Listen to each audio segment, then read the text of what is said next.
Welcome back to the program. As advertised, joining us on line number 2 is the Liberal member for Humber Valley, leader of the official opposition, and leader of the Liberal Party Newfoundland and Labrador, Dwight. Good morning, Mr. Ball. You're on the air. Good morning, Paddy. How are you this morning, sir? Not too bad at all. Good man. What's on your mind? Well, just want to have a chat to you, Paddy, about the report on the Muskrat Falls project that was released yesterday by the Oversight Committee, and certainly has drawn quite a bit of attention. I had a chance to review the report and some of the feedback that we've seen so far, and certainly disheartening to hear, but not overly surprised. And as I said yesterday, that really creates more questions and gives answers or solutions to where I see the future of this project going. You know, the fact that it was announced yesterday that this being a 10% increase, well, that is, as I said, it's really been 10% just in 1 year. We've seen this project go an increase of 20% from the point of sanctioning. And that doesn't include the interest during construction, which we all know will add, again, over $1 billion to this project. So it's really, at this stage, not a $7.6 billion project at all. It's a $9 billion project right now. And we all know that any overruns are not protected by the federal loan guarantee, and so therefore it will be left in the hands of the ratepayers of the province to actually foot the bill for all those increases in the future. Yeah, I mean, the interest during construction was never a cost added to the $5 billion, the 6.2, the 6.99, or the 7.65. So that's fair, and it will always be a floating number. That interest number gets worse with the scheduled delay as opposed to the cost overruns, I would suggest. That's where the interest becomes a big problem for the ratepayer of the province. Your comments on it is that the oversight has not been good enough. Some of your members who unfortunately don't come across as having a great grasp on it are saying things like the government let this get out of control. Why do you think we are where we are? Is this a letting get out of control, or do you side with Ed Martin who says we have a schedule and a cost problem with the stalling? How do you review this particular overrun? Well, number one, first of all, I'll speak, my comments to that would be this, is it was the government that put in an oversight committee that we were actually calling for, and the committee meets on a regular basis. The minutes are online. If you go looking for that information, there's not a lot of detail there, and I do look at those very regularly, and they typically, as an example, the August meeting was a 1-hour meeting, and it talked about, consultants that were there to provide information. But this oversight committee also identified back in May, in the spring of this year, in March of 2015, that there was serious risk and concerns about where this project was going, but yet we see no mitigating practices put in place to offset the things that they have highlighted. So this is a concern that I have. What would they be, Mr. Ball? What would they be in mitigation of risk when it comes to a project that is midstream? Just curious your perspective on that. Well, as an example right now, I said yesterday, we have two reliability problems here. One, the fact that the power will now not be available in 2018 or in 2017. Well, it's in June of 2018, which the report says we could see commissioning, and the independent engineer says that there are several risks still associated with that. So what I see is, obviously this will impact ratepayers, but it also tells me that reliability on the management side of this project is just not there. So we need to bring in the capacity, the experience around the world that people that would have the experience on major projects like the Muskrat Falls project and get the mitigating things put in place. People around, they do this. We've been, there's been concern raised about schedule, concern raised about budget in this for quite some time.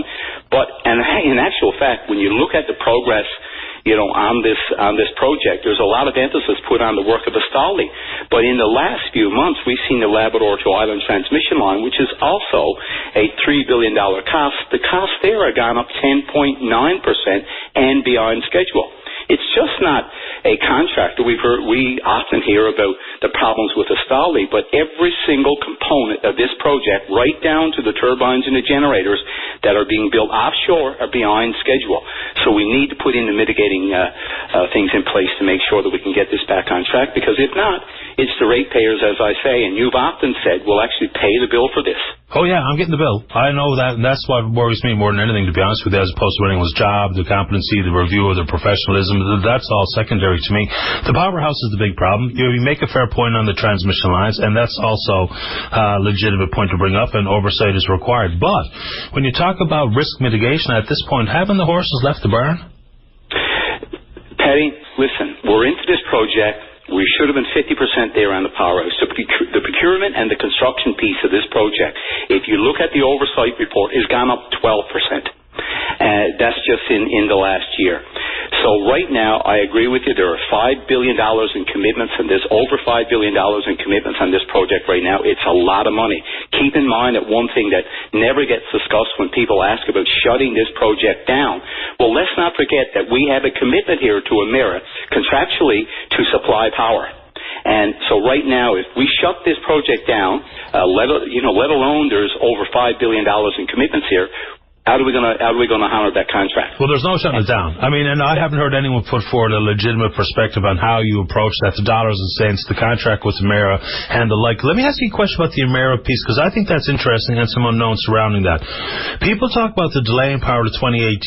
Emera will indeed have their piece of the project done and ready for business by that time. We know that for sure, or so they tell us.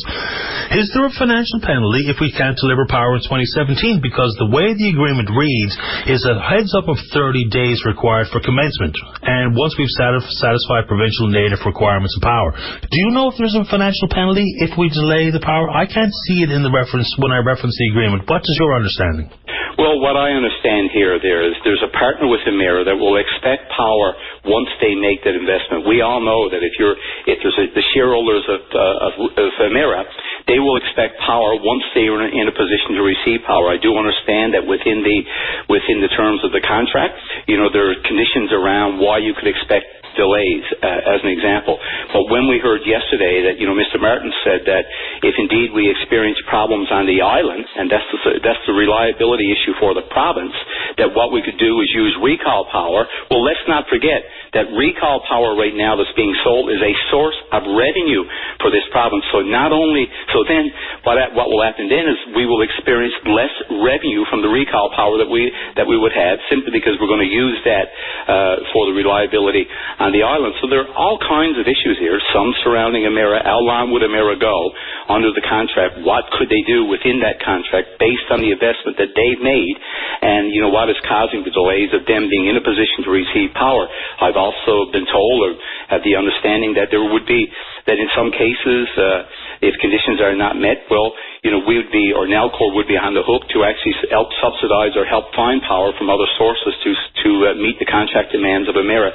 These are all areas that we do not want to get into, because that all it does is it takes focus away from the real problem today, and it's getting this project back on schedule, getting it back on budget, because as I said, at the end of the day, it's ratepayers, it's the Newfoundlanders and Labradorians, it's people that do business here. We want to remain competitive to keep the economy moving along. We need to get this back on track, and the only way to do that, I believe, is to add some support, to this project, and people have the experience worldwide to get these projects done. Yeah, I thought it was important because it may cost us money, which is why I asked. Okay, let's move on to the Nalcor as an operation and the Crown Corp. When people were talking about the hydro bonuses, and then Deputy Premier Kent said they reviewed at the cabinet level, and then lo and behold, he misspoke, which means that he was told not to say that they weren't going to. A Liberal government, if successful on November 30th, deals with Nalcor. How? The people at the helm and the senior positions remain on board. You review the compensation packages. How does the Liberal government approach these two particular difficult questions? Well, number one, for me, it's I've often said publicly many times, matter of fact, well over 3 years, I've always had an issue around the governance side of Nalcor. So number one, we need, a policy position for me as Liberal leader is that we would use an independent appointments commission to make sure we had the right people to serve on those boards. That's the first thing. We need that experience. And right now we have the same board members, as an example, on hydro as we do on Nalcor. So the customer and right here would be the person that's, building Muskrat Falls, as an example. They're going to sell that power to hydro, which in turn sells it, to either Newfoundland Power or to, customers around Newfoundland and Labrador. So we need to have, different board members there, I believe. That's a governance issue. Right now, so that's the Independent Appointments Commission. This is where we get the people that can and actually would have the experience, the technical experience and otherwise, to provide the proper governance. So these are just examples. I mean, Nalcor right now, the concept of Nalcor, as you know, is not something that I've ever taken issue with, but I have taken serious issue with the governance side and how we appoint people in this province, not only just on Nalcor, but in other key Crown agencies as well. And I think everyone agrees Hydro needs a board that's separate from Nalcor with Hydro expertise, and I think that's been well understood, and I believe Nalcor even speaks to adopting that model. How about Ed Martin, Gilbert Bennett, Rob Henderson? These people are they're in the line of fire constantly with the public. The PCs have, and I've said this and I know you've heard this, they've politicized that corporation to the point where they seem to be a wing of the party, and that's unfair to everyone involved and has really hurt both entities. So what about the two gentlemen at the top? Because the board doesn't oversee the day-to-day operations. The board isn't in conversation with Estaldi. The board isn't in conversation with the contractor to build the transmission lines over 1,100 kilometres. But how about those two gentlemen? Because you hear it as much as I do. People want the heads to roll. Even though I think some of that is a bit flimsy, what do you think? I think every person, no matter which Crown agency or which company or which industry they're involved in, if they're in a leadership role in this province or anywhere, all those jobs come with a degree of evaluation, assessment from time to time. So if it's Ed Martin, if it's Rob Henderson, or if it's anybody else for that matter, I think all those leaders expect from time to time there are evaluations and assessments done on the positions that they hold. Politicians that do it, they're called elections. And, on a regular basis, if it's a CEO or if a president of a company, they're used to being taken in by either the shareholders or by the people that have hired them to do a regular assessment evaluation, no different than, what we would do at Nalcor, no different than what we would do at the Crown agencies around the province. Does the government get involved if Dwight Ball is the Premier so far as compensation packages? People were mystified with the bonuses being paid out, which included some pretty dark periods of mismanagement. Liberty Consulting says some imprudent decisions were made. How about compensation? Is that a government issue? Well, Paddy, it's like this, is that, one of the things that Nalcor is responsible for, within this province is to meet the supply of, through hydro and other ways to, satisfy its customers. And what I know about incentives and bonuses I've worked with my own employees over the years, it's usually based on performance. If you can't keep the lights on, well, that's a pretty basic requirement of a utility in this province right now. So you could do all the other things and you could be great at it. But if your core mandate is to actually supply, power to the province, well, I'm not so sure that in the, what was happening in the scope and the magnitude of what was happening in 2014, that it was right to write a bonus check for the executive at Nalcor. I think it just in the old environment that was happening in 2014, I do not believe it was the right thing to do, simply because, they just, at that year, it was the worst experience that we had when it comes to supply of energy. Therefore, that's a core mandate of, that agency. And, writing those large bonuses in that environment was not the right thing to do. Okay, and that's fair ball. Now let's move on to another big issue that has been part of government announcements in the last couple of days, and that's the oil royalty regime. Economists around the world who have evaluated royalty regimes, Jack Mintz and others, have pointed to ours as being too complicated, complex, multi-layered, not recommended, doesn't provide the required not only royalties but tax burden on behalf of the oil production companies. You say that there's no mandate left in this government's term in office to address these things. The Premier says that the land sale upcoming with CNLOPV has fast-tracked the need to get this done. I've made my comments on that. I think there's going to be another sale next year, so that's not really flying with me. But on the mandate business, if a good idea is a good idea, like direct sales from harvesters for fish, or a royalty regime repair to make it modern and to the maximum benefit of the people, what's mandate have to do with it? Isn't a good idea if it's done right? Well, what I look at here is that when you look at, where we are 60 days before an election, I think, doing this in this time frame and connecting it to a land sale, as you said, we're going to get a land sale anticipated by mid-November of this year. And, Patty, I want there to be a lot of interest in that land sale, because that is good for Newfoundland and Labrador when that happens. It's good for the future of our offshore developments. We need we need to attract players to this environment, and that will add certainty to this. What people tell us is that when they make investments, no matter where you are, if it's in oil and gas, or if it's in the forestry industry, or if it's in agriculture, or if it's in the fishery for that matter, they want to see certainty within that investment, in that investment environment. So there are a number of components that affect the investment here. It's just not a royalty regime. It's the benefits that we want to bring to Newfoundland and Labrador companies too, because we want to make sure that we create the experience here that we have the knowledge. I'm lots of confidence in our own Newfoundland and Labrador companies that they can compete and be an active player, even more active in the offshore industry right now. So the generic royalty regime, the benefits arrangements and negotiations that we would see for those companies all play a part in the environment that we create for investment in this province.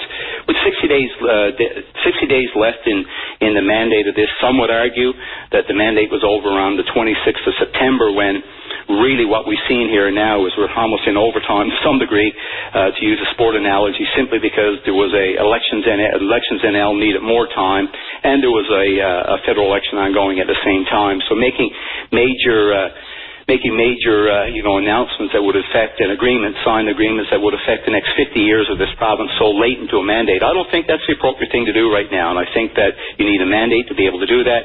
So making significant changes in the environment for investment in this province is really too late, and I think is inappropriate at this time. And I just want good deals to be done, and I think other people feel the same way, but I accept your point. Let's talk about transparency of these operations.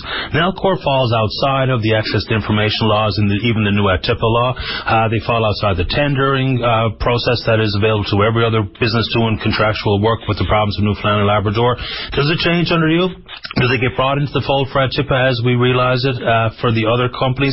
Do we have a tender act that applies to them where we have a legitimate bidding process, a vetting process, and knowledge that can be shared with the people of the province? Absolutely, Patty. So that changes right away. We need to make changes so that all the Crown agencies, because this is government money that we're using, we need to have, keeping in mind that, I understand there are commercial sensitivities around a lot of things that we do, but we have to be more open and more transparent. We have contracts now that are signed, within on the Muskrat Falls project that have led to some of the problems that we've seen here. No one in our province has any idea what's in those contracts. People have been looking for them to see what the contracts would be. We can't get them. As an example, in the third week in August, I think the Oversight Committee was, and it was around the 20th of August, they met, and there was a presentation there that was given to the consultant about the project and the scheduling, the impact of the project cost controls and the impact on schedule. So to date, that's not posted. You know why it's not posted? Because it has to be validated by Nalcor. And so that change happens when you get elected, if and when on November 30th. That changes. Patty, that's not even Nalcor. That's government. No, I know. The Oversight Committee is a government committee. So we have inside a government committee, the Oversight Committee right now, information that's there, that was put there by a consultant, and we're waiting for validation for Nalcor before that becomes public. So that all changes. Tendering Act and the access to information changes under a Liberal government to include Nalcor, not omit them and allow them their own process. We have to get the information from those Crown agencies out there that are impacting, the budget, that are impacting, the government decisions in Newfoundland and Labrador. Why not? It comes from the Department of Natural Resources, an extension of the government right now. We have to make sure we get this information and share it. It's what Davis has been saying. He's the one who said that he was going to keep Nalcor accountable, but his actions are as I said yesterday, his actions are disconnected from what his words are saying. It's one thing to keep your feet to the fire. It's another thing to say that you're going to keep them accountable. But yet, what have you done? Fair enough. You've always been available to the program. We appreciate your time. Other members of your caucus have taken advantage of the programs to bring forward messages, policy concerns, and criticisms. All that being said, and knowing that VOCm has, I think, arguably the biggest market share when it comes to political conversation in this province, you talk about accountability and availability and responsibility to the people. How come you're skipping our debate?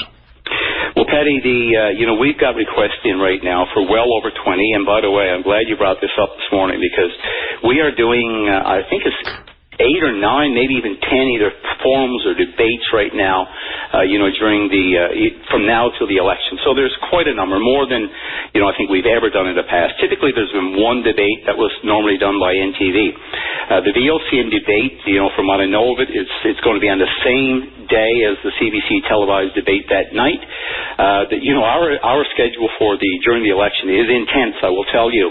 And keep in mind that I'm the only leader that is running in a rural district right now. To get from one end of my district in Jackson's Arm to the other one, it's a 4-hour drive, as an example, where if you compare that to the other two leaders, essentially it's 15 or 20. But you're going to be in town this day. The day we're having it, you're in town. So is VOCm not important enough to participate in our debate? VOCm is very important to me. I listen to your show regularly, and as you mentioned earlier, I make myself widely available to you, and we'll continue to do that. And there will be a seat on whatever the mode of transportation that we'll be using for VOCm that'll all be available. And certainly during the whole debate, when you guys need me, I'll be there.